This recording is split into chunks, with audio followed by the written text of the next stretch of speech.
हमारा जो टॉपिक है सेंसेशन और मोटिवेशन, जो हमारा चैप्टर है उसका नेक्स्ट पॉइंट या नेक्स्ट टॉपिक वो क्या है, मोटिव है। हमने इससे पहले मोटिवेशन को पढ़ा, मोटिवेशन साइकिल को समझा।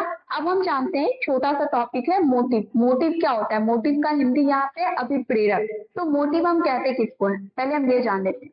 ठीक है, किसी भी काम को करने के पीछे का जो रीजन होता है ना, किसी भी काम को करने के पीछे का जो एक एग्जैक्ट रीजन होता है, एक एग्जैक्ट कारण होता है जो हमें किसी भी काम को करने के लिए मजबूर करता है, हमको इंटरनली फोर्स करता है, उसी को क्या कहा गया है, मोटिव कहा गया, उसी अभिप्रेरक कहा गया है। ठीक है, अभिप्रेरक का मतलब क्या हो गया, कोई भी चीज जो हमें किसी काम को करने के लिए फोर्स करती है, ठीक है, मजबूर करती है, जिसकी वजह से हम किसी काम को करते हैं, उसको हम क्या कहेंगे, मोटिव कहेंगे। मोटिव क्या है, किसी भी काम को करने के पीछे का क्या है, रीजन, उसको हम क्या कहते हैं, मोटिव कहते हैं।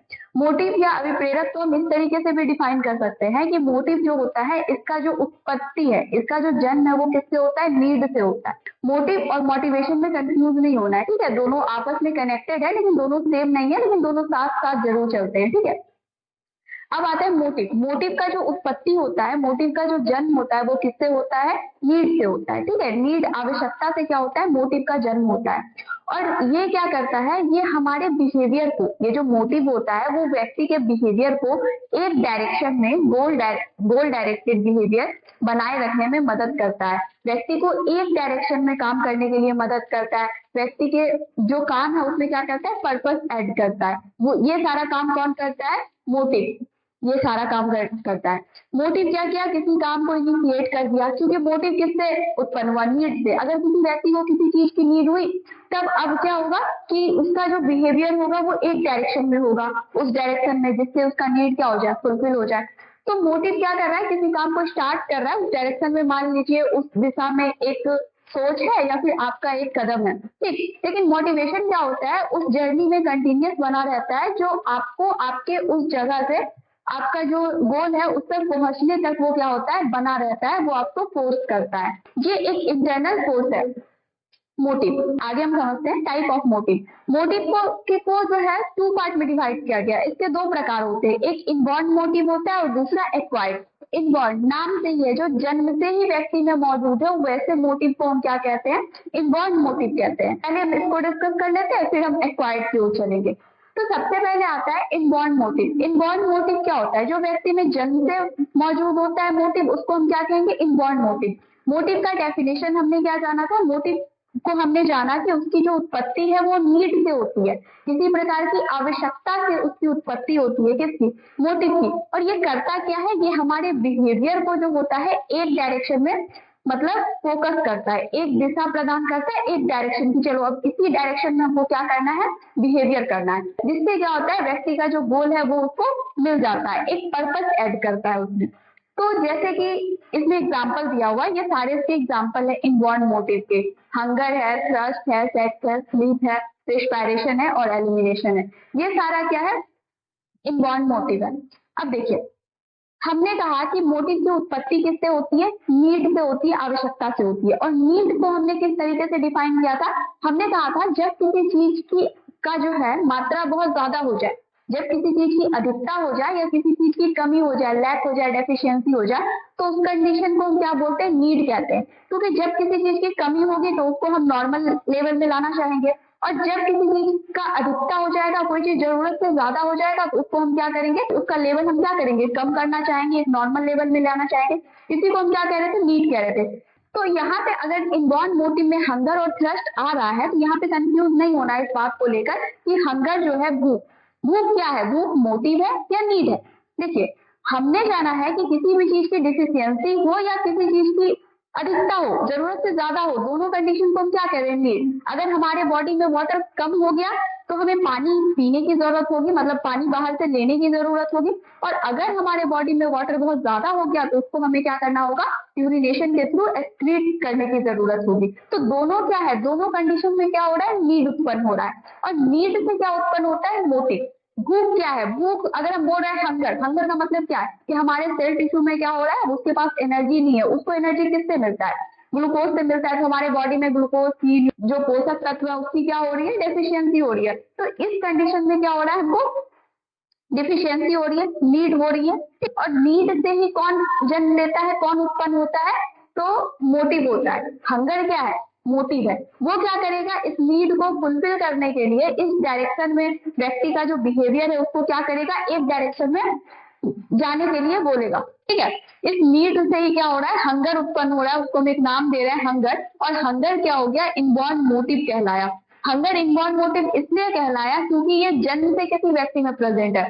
दूसरा ये कि इसको एकदम कंपलसरी है, इसको पूरा करना ही पड़ता है, और व्यक्ति जो है उसको बिना पूरा किए मतलब सरवाइव नहीं कर सकता है। इसको हम क्या कहते हैं, इनबॉर्न मोटिव को, और प्राइमरी मोटिव भी हम इसको कह सकते हैं। तो अगर हंगर है तो ये क्या है, इनबॉर्न मोटिव है। तीसरा ये कि इसको सीखना नहीं पड़ता है, कोई व्यक्ति आके इस तरीके से सीखता नहीं है, बच्चा छोटा है वो सीखता नहीं है कि किस तरीके से भूख लगता है।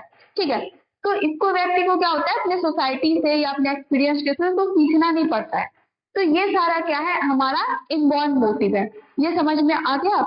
एक तो नीड हुई, नीड से क्या हो गया, हमारा बिहेवियर को एक डायरेक्शन मिला और वो पर्पस मिला, उससे हमारा बिहेवियर क्या हो गया, एक डायरेक्शन में वर्क करने लगा। किसके कारण, क्योंकि नीड से क्या उत्पन्न हुआ था, मोटिव। और मोटिव क्या है, अब मोटिव होगा तो वो क्या करेगा, वो इंसान जो होगा उस डायरेक्शन में वर्क करेगा। और मोटिव से जो है स्टार्ट हो गया, इनिशिएट हो गया कोई काम, और जब तक उसका गोल अचीव नहीं हो जाता तब तक क्या होता है, मोटिवेशन जो होता है वो कंटिन्यूअस इंसान को क्या करता है, वर्क करते रहता है, उसको जो है गोल तक पहुंचने में मदद करता है। ठीक, तो ये सारा क्या है, इसका एग्जाम्पल है किसका, इनबॉर्न मोटिव का। दूसरा होता है एक्वायर्ड मोटिव। एक्वायर्ड मोटिव का मतलब होता है वैसा मोटिव जो व्यक्ति में जन्म से प्रेजेंट नहीं होता है, बल्कि व्यक्ति क्या होता है, एक्वायर्ड करता है, अपने इन्वायरमेंट में रहता है, जिस समाज में रहता है उससे क्या होता है, वो सीखता है। इस मोटिव के बिना भी व्यक्ति जिंदा रह सकता है, क्योंकि सर्वाइवल के लिए ये सारी चीजें पूरी हो जाए, इतनी चीजें मिल जाए तो व्यक्ति सर्वाइव कर सकता है। लेकिन क्या होता है कि वो फिजियोलॉजिकली रूप से तो सर्वाइव कर लेगा, लेकिन सोसाइटी में क्या होता है, अपना एक स्टेटस मेंटेन करने के लिए, अपना एक थोड़ा नाम हो, लोग हमको भी थोड़ा रिस्पेक्ट दे, इन सभी चीजों के लिए क्या होता है, ये मोटिव की क्या होती है, जरूरत होती है। इसी को हम क्या बोल रहे हैं, एक्वायर्ड मोटिव बोल रहा है। इंसान का जो होता है फिजियोलॉजिकल नीड के अलावा क्या है, कुछ सोशल नीड भी होता है। ठीक है, उसी को इसके अंदर रखा गया है, एक्वायर्ड मोटिव के अंदर। दो टाइप में इसको बांटा गया है, एक्वायर्ड मोटिव को टू टाइप में बांटा गया है, एक है सोशल मोटिव, दूसरा है पर्सनल मोटिव। सोशल मोटिव को हम देखते हैं। ठीक है, सोसाइटी में रहने के लिए जो है, सोसाइटी में अपने आप को एक बड़ा दिखाने के लिए जो है व्यक्ति का कुछ मोटिव होता है, व्यक्ति की कुछ आवश्यकताएं होती है। वो कौन कौन से मोटिव है जो व्यक्ति क्या किया है, एक्वायर्ड किया है, समाज से सीखा है, उसको समाज में रहने के लिए इसकी क्या है, जरूरत है। इसके बिना भी वो जिंदा रह लेगा, लेकिन फिर भी उसको क्या है, समाज में एक स्टेटस बनाए रखने के लिए उसको ये सारी चीजें चाहिए। ये सारी चीजें क्या होनी चाहिए, फुलफिल होनी चाहिए। ठीक, तो सोशल मोटिव को कुछ पार्ट हम देखते हैं, इसके अंदर कुछ एग्जाम्पल दिए गए हैं। पहला आता है नीड फॉर अचीवमेंट। ठीक है, व्यक्ति में क्या होता है, अचीवमेंट का नीड होता है, अचीवमेंट। ठीक है, कुछ भी प्राप्त करने का जो होता है क्या होता है, नीड होता है। यह नीड क्यों लगा हुआ है, ये मोटिव है। हमने यही कहा कि जो नीड होता है उसी से कौन उत्पन्न होता है, मोटिव उत्पन्न होता है। तो या तो इसको नीड फॉर अचीवमेंट बोल दीजिए, या तो इसको अचीवमेंट मोटिव बोल दीजिए। आप चाहे तो इसको नीड फॉर अचीवमेंट बोल दीजिए, या सोशल मोटिव में हम पहला लिख देते एग्जाम्पल, अचीवमेंट मोटिव, दोनों सेम है। तो पहला होता क्या है, अचीवमेंट मोटिव में क्या होता है कि इस तरीके का मोटिव जो है किसी भी इंसान में अगर प्रेजेंट रहता है तो वो क्या करता है कि अपने काम को जो है ना बहुत ही परफेक्शन से करता है। वो अपने काम में जो होता है बहुत लगन से करता है, बहुत अच्छे तरीके से करता है, ताकि वो काम अगर अच्छे तरीके से करेगा तो उसमें क्या होगा, उसको जो भी अचीव करना है, ठीक है, उसको जो भी चाहिए वो काम अगर परफेक्शन से करेगा तो वो अचीव कर सकता है उस काम के थ्रू उसको जो भी चाहिए। ठीक है, तो अचीवमेंट मोटिव जिस भी इंसान में ये मोटिव बहुत ज्यादा होता है। देखिए, सोसाइटी में बहुत तरीके के लोग रहते हैं, सब में ये सारा मोटिव इक्वल लेवल पे नहीं मिलेगा। किसी में अचीवमेंट मोटिव ज्यादा होगा, किसी में एस्टिमेशन मोटिव ज्यादा होगा। तो हर व्यक्ति में क्या होगा, किसी में किसी चीज का अमाउंट ज्यादा देखने को मिलेगा, तो किसी इंसान में किसी चीज का अमाउंट कम देखने को मिलेगा। तो अब जब हम बोल रहे हैं अचीवमेंट मोटिव, तो अचीवमेंट मोटिव क्या है, अगर ये मोटिव किसी भी व्यक्ति में है तो वो क्या करेगा, अपना लाइफ में जो है बहुत ज्यादा अचीव करने का कोशिश करेगा कि वो हर चीज को क्या करे, अचीव कर ले, उसका जो गोल है, डिजायर है, उसको क्या करे, वो फुलफिल कर ले। तो ये मोटिव अगर जिसमें ज्यादा होगा तो वो सोसाइटी में क्या करेगा, बहुत ज्यादा अचीवमेंट करने की वो बढ़ेगा और वो क्या करेगा, काम करेगा। दूसरा होता है नीड फॉर एफिलिएशन, एफिलिएशन संबंधन की आवश्यकता। कहने का मतलब ये है कि जब ये हो गया, दूसरा हम लोग पढ़ रहे हैं, इसमें क्या होता है, इसको हम एफिलिएशन मोटिव भी बोल सकते हैं। इसमें क्या होता है कि जो व्यक्ति होता है, चाहे किसी भी मनुष्य का कोई भी प्रजाति हो, उनमें ये चीजें पाई जाती है, थोड़ा वो मतलब ये जानवरों में भी देखने को मिलती है। इसमें होता क्या है एफिलिएशन में कि व्यक्ति जो होता है, ह्यूमन का बात कर रहे हैं, कि जो व्यक्ति होता है वो कि अपने जैसे लोगों के साथ जो है ग्रुप बनाकर रहना पसंद करता है। ठीक है, संबंध की आवश्यकता, एफिलिएशन का मतलब हम संबंधन बोल सकते हैं, संबंध बोल सकते हैं। तो इसमें व्यक्ति क्या करता है, इसमें व्यक्ति चाहता है इस तरीके से कि वो जो है अपने जैसे लोगों के साथ क्या करे, ग्रुप बना कर रहे, समूह बना कर रहे। इससे क्या होता है, उसको थोड़ा सिक्योरिटी फील होता है, लगता है नहीं हम भी क्या है इस ग्रुप के सदस्य हैं, उसको ये बेहतर महसूस कराता है एफिलिएशन। एफिलिएशन जो होता है, इससे व्यक्ति का अगर पूरा हो गया, मतलब उसका संबंध अच्छा बन गया, कुछ लोग हैं जिस लोग वो बना के अच्छे से अपना लाइफ स्पेंड कर रहा है, उससे क्या होगा, व्यक्ति का सोशल नीड जो होता है वो फुलफिल हो जाएगा, तो सोशल लाइफ उसका क्या होगा, अच्छा होगा। ठीक है, तो एफिलिएशन जो होता है, संबंध बनाने की आवश्यकता, क्या हर व्यक्ति में बहुत ज्यादा ये मतलब प्रेजेंट होती है कि ह्यूमन के जितने भी जातियां हैं उनमें ये देखा जाता है एफिलिएशन कि लोग जो है वो एक दूसरे के साथ जो है ग्रुप बनाकर रहना चाहते हैं, क्योंकि ह्यूमन क्या है, ह्यूमन क्या है, एक सोशल एनिमल है। ठीक है, वो सामाजिक प्राणी है, वो समाज में रहेगा तो अकेला तो नहीं रहना चाहेगा, वो हमेशा चाहेगा कि मेरे जैसे लोग जो है आसपास हम उनके साथ ही रहें। लेकिन एफिलिएशन जो होता है वो हमेशा एक जैसा नहीं रहता है, एफिलिएशन की जो नीड होती है वो हमेशा जो है एक जैसी बनी नहीं रहती है।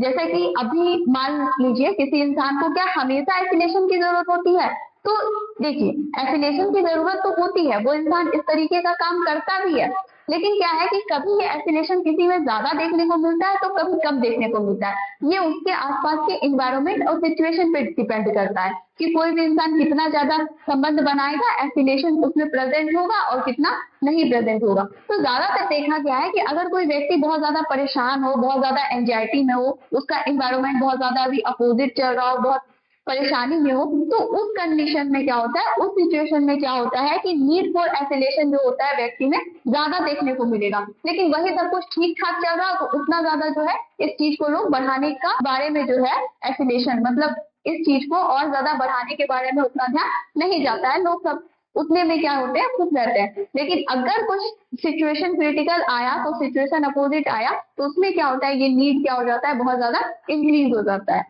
तीसरा है नीड पावर एंड स्टेटस। ठीक है, देखिए पावर एंड स्टेटस इसकी भी व्यक्ति को आवश्यकता होती है एक समाज में रहने के लिए। अगर कोई व्यक्ति समाज में रह रहा है और वो व्यक्ति चाह रहा है कि सोसाइटी के जो लोग हैं वो मेरी बात माने, मैं जो चाहूँ उसके अकॉर्डिंग ये सारा काम करे, इसके अलावा मैं जो चाहूँ अपनी मर्जी से, मेरी जो भी मर्जी हो वो हम सामने वाले से अपनी मर्जी के अनुसार क्या करें, अपनी बात मनवा सके। ठीक है, हम जो चाहे उनसे करवा सके, हम चाहे तो उनको डांट दे, बेवजह तो उनको पनिशमेंट दे दे। इन सारी चीजों के कारण क्या होता है, व्यक्ति को क्या है, पावर और स्टेटस की क्या होती है, नीड होती है।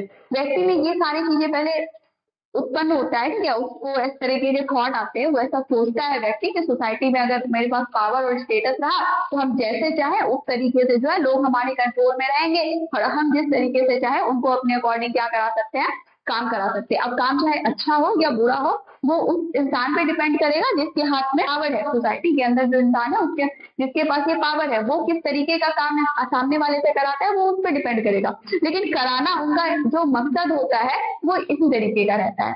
तो मेल और फीमेल में जो होता है ना, मतलब मेल में जो होता है ये पावर और स्टेटस का जो नीड है वो ज्यादा देखने को मिलता है फीमेल की तुलना में। ठीक है, अब फोर्थ आता है आपका नीड फॉर अग्रेसिवनेस।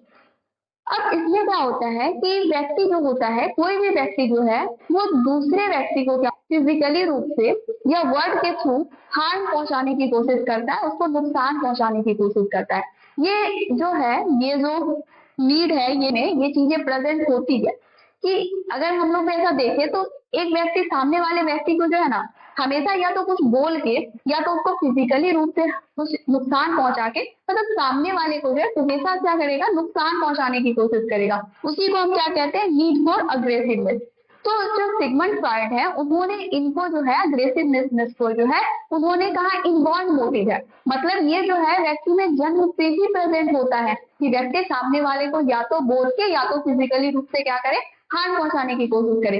लेकिन आगे चल के जो है इस बात को क्या किया गया, गलत प्रूव कर दिया गया। अग्रेसिवनेस जो है वो इनवॉल्व मोटिव नहीं है, वो व्यक्ति में जन्म से प्रेजेंट नहीं होता, बल्कि और भी जो साइकोलॉजिस्ट आए उन्होंने कुछ एक्सपेरिमेंट किए, उनके जो कंक्लूजन है वो इस तरीके से है कि जो व्यक्ति है उसमें अग्रेसिवनेस जो होता है वो इनवॉल्व प्रेजेंट नहीं होता, जन्म से प्रेजेंट नहीं होता, बल्कि उसका जो इन्वायरमेंट है अगर बहुत ज्यादा अपोजिट होता है, जैसे व्यक्ति बहुत ज्यादा फ्रस्ट्रेटेड है, बहुत ज्यादा कॉन्फ्लिक्ट चल रहा है, उसका कोई गोल फिक्स किया है, बार बार जो है वो फेल हो रहा है, तो इस तरीके का अगर किसी इंसान के लाइफ में इवेंट बार बार होता जाता है तो उसमें क्या हो जाता है, अग्रेसिवनेस जो होता है वो बहुत ज्यादा देखने को मिलता है। तो ये इन्वायरमेंट और उसके सिचुएशन पे डिपेंड कर रहा है, ना कि ये इनबॉर्न मोटिव है। ठीक है, तो ये हो गया। पांचवा है नीड फॉर अप्रूवल। ठीक है, अब व्यक्ति को क्या होता है कि अब जो है उसको ये सारा इसका नीड हो गया, ये सोसाइटी में एक इंसान को अपना लेवल ऊंचा रखने के लिए, अपना स्टेटस और पावर कायम रखने के लिए इन सारी चीजों की क्या होती है, नीड होती है। अब है नीड फॉर अप्रूवल। अब इसमें क्या होता है कि व्यक्ति चाहता है कि हमको जो है ना पॉजिटिव इवोल्यूशन मिले, लोग हमें थोड़ा पॉजिटिव कमेंट करें, मतलब हमको थोड़ा रिस्पेक्ट मिले, थोड़ा लोग मतलब आदर करे, हमारा प्रशंसा करे, इस तरीके का जो नीड होता है वो व्यक्ति में देखने को मिलता है। इसी को हम क्या कहते हैं, नीड फॉर अप्रूवल। ये एडल्ट में भी पाया जाता है, लेकिन एडोलसेंट जो होता है किशोरावस्था में और बच्चे में जो होता है ये नीड फॉर अप्रूवल बहुत ज्यादा देखने को मिलता है, मतलब उसे प्रशंसा की, पॉजिटिव इवोल्यूशन की क्या होता है, बहुत ज्यादा नीड देखने को मिलती है। हालांकि ये प्रेजेंट एडल्ट में भी होता है, लेकिन एडल्ट क्या करते हैं, इस चीज को क्या कर लेते हैं, थोड़ा हाइड कर लेते हैं, वो उतना ज्यादा इस चीज को एक्सप्रेस नहीं करते हैं। तो ये सारा जो नीड है जिसको हम नीड फॉर अचीवमेंट बोले या अचीवमेंट मोटिव बोले, तो ये सारा क्या है, सोसाइटी में अपना एक लेवल मेंटेन करने के लिए इन सारी चीजों की हमें क्या होती है, जरूरत होती है। और फिजियोलॉजिकली रूप से सर्वाइव करने के लिए, ठीक है, ये सारी चीज की हमें जरूरत होती है। ये किसी में ये ज्यादा होगा, किसी में ये ज्यादा होगा, किसी में ये, किसी में सब इक्वल लेवल पे होंगे, किसी में सारा बहुत कम कम मात्रा में प्रेजेंट होगा, लेकिन प्रेजेंट क्या होता है, ये सारे चीज रहते हैं। अब आता है पर्सनल मोटिव। इसमें जो है व्यक्ति अपने एक्सपीरियंस के द्वारा सीखता है। ठीक है, वो अपना जो जर्नी किया, अपना लाइफ जितना वो स्पेंड किया, जितना भी अपना जीवन उसने बिताया, उसमें उसने जो एक्सपीरियंस किया उसको हम किसमें रखते हैं, पर्सनल मोटिव में। उसे हम क्या कहते हैं, पर्सनल मोटिव कर रहे हैं, जब व्यक्ति एक्सपीरियंस के द्वारा सीख रहा है। तो इसमें क्या होता है कि पर्सनल मोटिव दो इंसान का जो है अलग अलग हो सकता है। तो पर्सनल मोटिव में क्या होता है, इंडिविजुअल डिफरेंस प्रेजेंट हो सकते हैं। पर्सनल मोटिव का पहला पॉइंट है लेवल ऑफ एस्पिरेशन। एस्पिरेशन का हिंदी होता है आकांक्षा। एस्पिरेशन का मतलब होता है कुछ भी महान, ठीक है, कुछ भी ग्रेट करने की तीव्र इच्छा, इसी को हम क्या बोलते हैं, एस्पिरेशन कहते हैं। तो ये जो पर्सनल मोटिव है, लेवल ऑफ एस्पिरेशन है, इसमें ये बताया गया है कि व्यक्ति जो होता है वो कुछ अचीव करना चाहता है। व्यक्ति क्या करता है, वो उसका कोई गोल फिक्स करता है, उसको वो क्या करना चाहता है, प्राप्त करना चाहता है। तो व्यक्ति का जो एस्पिरेशन लेवल होता है ना, वो उसके अचीवमेंट लेवल से हमेशा क्या होता है, ऊपर होता है। व्यक्ति जो है कुछ, एस्पिरेशन का मतलब क्या, कुछ भी महान प्राप्त करने की बहुत ज्यादा तीव्र इच्छा, इसी को हम क्या बोलते हैं, एस्पिरेशन बोल रहे हैं। तो जब जो है व्यक्ति अपना एस्पिरेशन लेवल जो है वो बहुत ऊपर सेट करता है, ठीक है, अब उसके लिए वो काम करता है, हो सकता है उसका अचीवमेंट जो है वो एस्पिरेशन से नीचे ही हो, लेकिन जैसे जैसे व्यक्ति क्या होता है अपने एस्पिरेशन लेवल जो उसने सेट किया है उसके पास पहुंचता चला जाता है, वो क्या करता है, अपने एस्पिरेशन लेवल को क्या करता है और अपने परफॉर्मेंस लेवल से इंक्रीज करता चला जाता है। तो कहने का यही मतलब है पर्सनल मोटिव का लेवल ऑफ एस्पिरेशन में, कि व्यक्ति का जो परफॉर्मेंस लेवल है और व्यक्ति का जो एस्पिरेशन है वो एक दूसरे के साथ क्या होते हैं, मतलब तालमेल बैठा के चलते हैं। एस्पिरेशन उन्होंने सेट किया कुछ, परफॉर्मेंस थोड़ा नीचे रहा, कोई बात नहीं, इस बार परफॉर्मेंस इसको जैसे टच करने वाला होगा, एस्पिरेशन क्या करता है व्यक्ति और ज्यादा उसको क्या करता है, ऊपर उठा देता है। ठीक है, इसी को हम क्या कहते हैं, लेवल ऑफ एस्पिरेशन। दूसरा आता है अनकॉन्शियसनेस मोटिव। इसमें क्या होता है कि हम इस बात को जानते हैं कि हम जिन चीजों को पसंद नहीं करते हैं, जिन चीजों को हम याद नहीं रखना चाहते हैं, वो हमारे किस माइंड में जाके स्टोर हो जाती है, अनकॉन्शियस माइंड में। लेकिन जब वो चीजें अनकॉन्शियस माइंड में जाके स्टोर हो जाती है, तो इसका मतलब ये नहीं है कि वो वहां जाके क्या हो गई, डेथ हो गई, इनएक्टिव हो गई, नहीं, वो क्या करती है, एक्टिव फॉर्म में प्रेजेंट होती है और वो अपना फॉर्म चेंज करके कॉन्शियस माइंड में आती है और वो जो भी डिजायर है, जो भी इच्छा है व्यक्ति की, उसको क्या करती है, पूरा करने की कोशिश करती है। तो अगर हम ऐसा कहते हैं कि कोई भी व्यक्ति अगर अपना जो डेली रूटीन एक दिन में जो भी वो काम कर रहा है उसके पीछे मेनली उसका सिर्फ और सिर्फ कॉन्शियस माइंड रिस्पॉन्सिबल है, तो ऐसा नहीं है, क्योंकि ज्यादातर वर्क जो होता है वो व्यक्ति क्या करता है, अनकॉन्शियसली करता है, उसके पीछे कौन जिम्मेदार होता है, अनकॉन्शियस माइंड होता है। तो व्यक्ति का जो अनकॉन्शियस मोटिव होता है वो क्या होता है, अलग अलग हो सकता है, क्योंकि अनकॉन्शियस माइंड में जो फीड मेमोरी है वो किसी इंसान की अलग, दूसरे की अलग, इस तरीके से क्या हो सकती है, अलग अलग हो सकती है, इसी को हम क्या बोलते हैं, अनकॉन्शियसनेस मोटिव। तो ये सारा समझ में आ गया, मेजरमेंट ऑफ ह्यूमन मोटिव, ठीक है। इससे पहले हमने मोटिव को डिफाइन कर लिया, मोटिव के टाइप्स को डिस्कस कर लिया। अब हमारा आता है इसी चैप्टर के अंदर जैसे मेजरमेंट ऑफ ह्यूमन मोटिव, मतलब ह्यूमन जो मोटिव है जिसको हमने जाना, क्या उसको मेजरमेंट किया जा सकता है? अगर हाँ, अगर हम उसको मेजरमेंट कर सकते हैं, अगर हम उसको माप सकते हैं, जैसे किसी भी चीज का लेंथ नापना हो, उसका मास द्रव्यमान नापना हो, तो सबका मेजरमेंट कर सकते हैं। तो क्या ह्यूमन मोटिव का भी मेजरमेंट पॉसिबल है? अगर है तो क्या कोई मेथड है जिसके द्वारा हम जो ह्यूमन मोटिव है उसका मेजरमेंट कर सके? तो ये कुछ मेथड बताए गए हैं जिसके द्वारा हम क्या कर सकते हैं, ह्यूमन का जो मोटिव है उसका हम मेजरमेंट कर सकते हैं, उसको माप सकते हैं। सबसे पहले आता है कि जो ह्यूमन मोटिव है, ठीक है, वो था एक बायोलॉजिकल नीड से रिलेटेड था, जिसमें हंगर, थर्स्ट, स्लीप, डिस्पायरेशन, एलिमिनेशन, ये सारी चीजें थी। तो जो ह्यूमन के जो बायोलॉजिकल मोटिव होते हैं या इनबॉर्न मोटिव होते हैं, उसको मापने के लिए, उसको मेजरमेंट के लिए हमें कोई टेक्निक की जरूरत नहीं है। वो किसी भी इंसान से क्या है, अगर सिंपल वे में पूछ के भी जो है उस जो मोटिव है, ठीक है, इनबॉर्न मोटिव, उसके बारे में जानकारी प्राप्त कर सकते, मापन कर सकते हैं, उसका मेजरमेंट कर सकते हैं। लेकिन जो हमारा सोशल मोटिव होता है वो थोड़ा कॉम्प्लेक्स है। और ह्यूमन क्या है, ह्यूमन जो एक सोशल एनिमल है, वो सामाजिक प्राणी है, वो समाज में रहता है। और सोशल मोटिव क्या है कि हर इंसान में थोड़ा अलग अलग लेवल का भी देखने को मिलता है। जैसा कि हमने डिस्कस किया, किसी में अचीवमेंट का जो नीड है वो ज्यादा है तो किसी में कम होगा, लेकिन भूख जो है वो तो सबको एक समान लगेगी। तो बायोलॉजिकल नीड पे उतना ध्यान नहीं देके सोशल मोटिव को आखिर किस तरीके से मेजर किया जाए, इस बारे में जो है जो साइकोलॉजिस्ट है उन्होंने थोड़ा ध्यान दिया। तो उन्होंने जो है सोशल मोटिव को थोड़ा कॉम्प्लेक्स माना और उनके मेजरमेंट के लिए क्या है, ये सारा जो हम मेथड का नाम लिखे हैं, जो टेक्निक का नाम लिखे हैं, वो किसके लिए है, वो हमारे सोशल मोटिव को मेजर करने के लिए है। तो उन्होंने कुछ टेक्निक को ढूंढा जिससे हम क्या कर सकते हैं, सोशल मोटिव को क्या कर सकते हैं, मेजर कर सकते हैं। सबसे पहला है प्रोजेक्टिव टेक्निक। प्रोजेक्टिव टेक्निक में हम क्या करते हैं, इस टेक्निक के द्वारा किसी व्यक्ति का सोशल मोटिव जो है वो किस तरीके से मेजर करते हैं। तो जो प्रोजेक्टिव टेक्निक है उसमें करते क्या है कि व्यक्ति के सामने जो है कुछ अनक्लियर सा, मतलब अरेंज ना हो चीजें, उस तरीके की चीजें हम क्या करते हैं, व्यक्ति को दे देते हैं। कुछ भी ये अनक्लियर है, कोई फिगर ही है अनक्लियर है, मतलब कुछ भी बना है हमको क्लियर ही नहीं आखिर उसमें बना क्या, अनक्लियर चीजें हम उस व्यक्ति को देते हैं। और वैसी चीजें जो अरेंज नहीं है, बहुत ज्यादा बिखरी हुई है, उस तरीके की चीजें हम देते हैं, ठीक है। और उसको हम क्या बोलते हैं कि इनको आप देखिए, समझिए, और उनको हम क्या कहते हैं, एक्सप्लेन करने के लिए कहते हैं। उनके पास जो चीजें दी गई है उसको देख के हम क्या कहते हैं, उनको एक्सप्लेन कीजिए। जब वो व्यक्ति एक्सप्लेन करता है तो उससे क्या होता है, हमको सोशल मोटिव जो है उस व्यक्ति का, उसके बारे में पता चलता है। इसके अंतर्गत एक और आता है टैक्ट, इसको हम थीमेटिक एप्रिसिएशन टेस्ट भी कहते हैं। थीमेटिक का मतलब कुछ थीम समझ लीजिए, ठीक है। अब मान लीजिए हमको किसी व्यक्ति का सोशल मोटिव मेजर करना है, तो उसके लिए पर्टिकुलर कोई थीम होगा ना। अगर हम कोई अनक्लियर उसको फिगर ही दे रहे हैं देखने के लिए और उसको एक्सप्लेन करने के लिए, तो वो जो अनक्लियर फिगर है वो किससे रिलेटेड होगा, उस अनक्लियर फिगर का जो थीम है वो क्या होगा, वो इस तरीके से डिजाइन होगा, वो इस तरीके से बना होगा कि उसके द्वारा हम क्या कर सके, सोशल मोटिव को हम क्या कर सके, मेजर कर सके।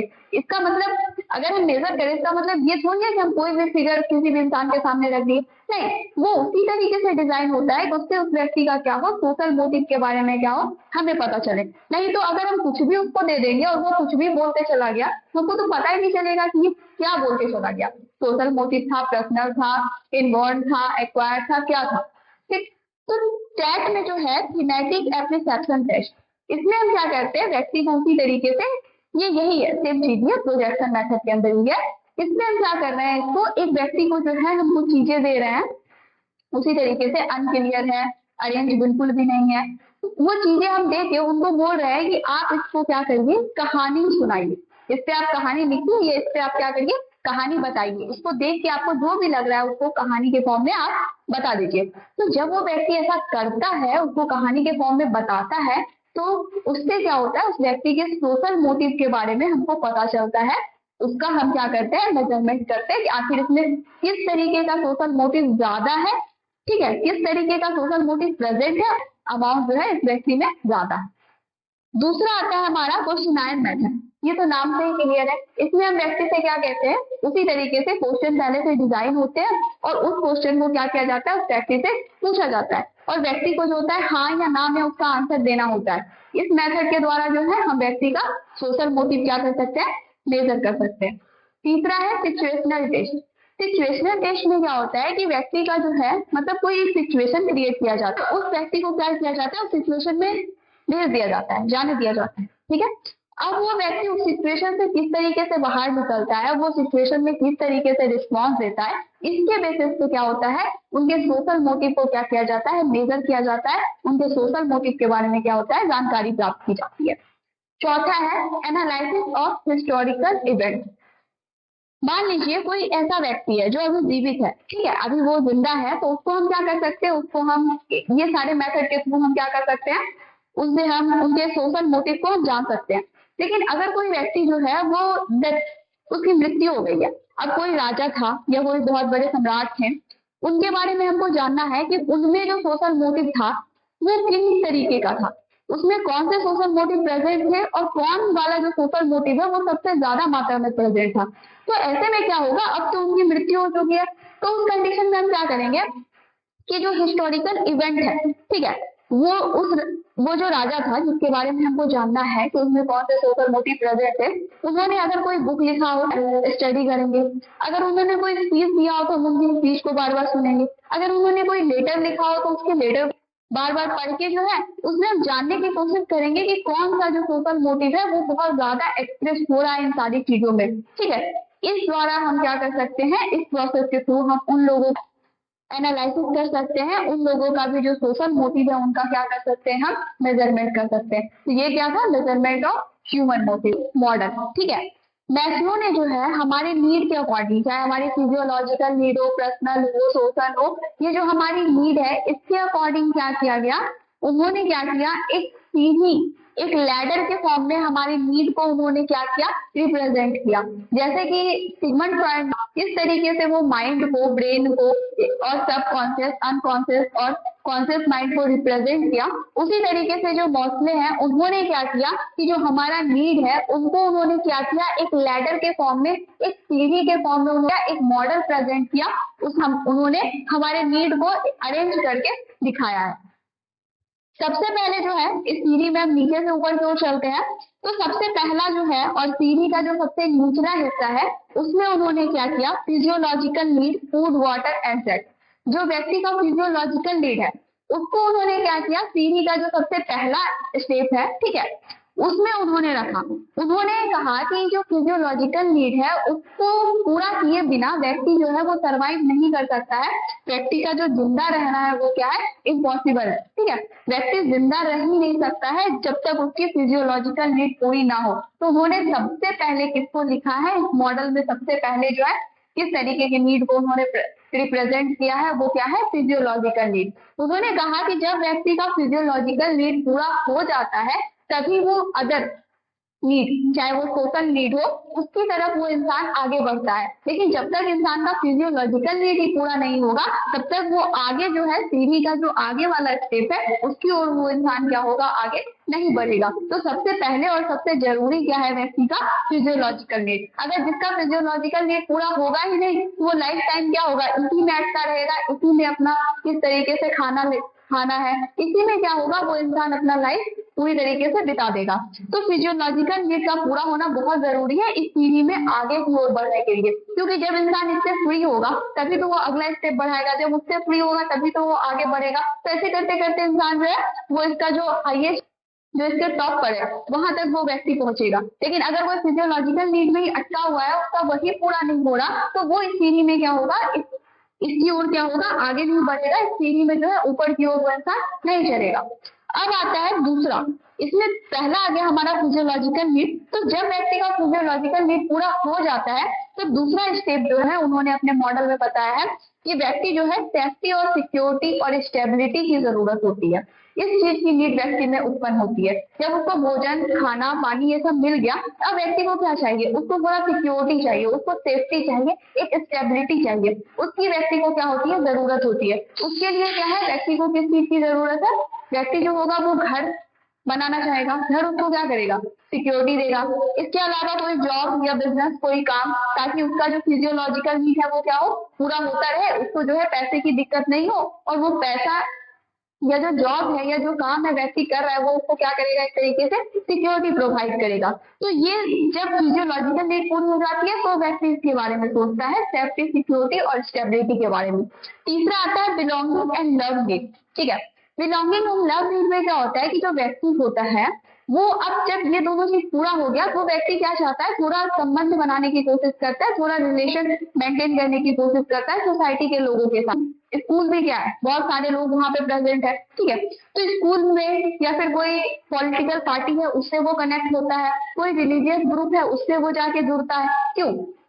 क्योंकि उन्हें अब किस चीज की आवश्यकता है, बिलोंगिंग एंड लव नीड की। उससे क्या होता है, जब व्यक्ति एक ग्रुप में जुड़ता है, अपने जैसे लोगों के साथ वो काम करता है या कुछ करता है, तो उससे क्या होता है, व्यक्ति को ये महसूस होता है कि वो भी एक ग्रुप का क्या है, एक महत्वपूर्ण व्यक्ति है। और वो व्यक्ति क्या करता है, सामने वाले लोगों को रिस्पेक्ट देता है, उनको वो मान सम्मान देता है, और वो भी क्या करता है, इसके बदले में अपेक्षा करता है, मतलब एक एक्सपेक्टेशन करता है कि सामने वाला भी हमें क्या करे, प्यार और केयर प्रोवाइड करे। तो तीसरा क्या है उसका, belonging and love need. Fourth आता है steam need from self and other.